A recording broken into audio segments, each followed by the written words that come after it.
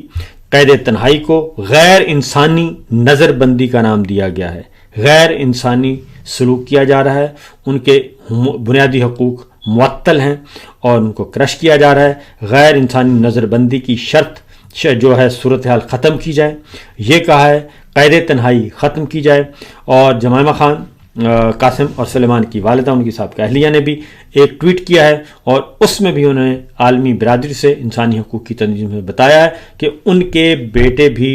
عمران خان صاحب کے ساتھ بات نہیں کر سکتے، اور ان کو فون کی سہولت بھی اب میسر نہیں ہے۔ ایک طویل عرصے سے انہوں نے اپنے بیٹوں سے بات نہیں کی، اور یہ بھی پابندی لگی ہوئی ہے۔ تو لہٰذا اقوام متحدہ کی طرف سے واضح طور پر یہ مطالبہ کیا گیا ہے کہ عمران خان صاحب کی نظر بندی، غیر انسانی نظر بندی کا خاتمہ کیا جائے، اور قید تنہائی کا خاتمہ کیا جائے، ان کو تمام بنیادی سہولیات مہیا کی جائیں، اور جو 23 گھنٹے تک ان کو سیل میں بند رکھا جاتا ہے، یہ غیر انسانی سلوک ہے، غیر قانونی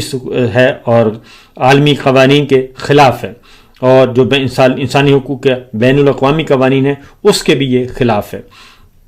یہ سارا کچھ بتا دیا گیا ہے، اور عمران خان کی قید تنہائی کو بغیر کسی تاخیر کے ختم کرنا چاہیے، یہ کہا گیا ہے۔ جو یہ سلسلہ انہوں نے شروع کیا ہوا ہے، اور جتنا لاسٹ جو تھی ان کی ملاقات کا دن تھا، اس رات جو حرکت کی گئی وہ اس الگ ہے، کیونکہ یہ اس کے بعد کا واقعہ۔ تو عمران خان صاحب کو ایک چھوٹے سے سیل میں انہوں نے کہا رکھا ہوا ہے، قدرتی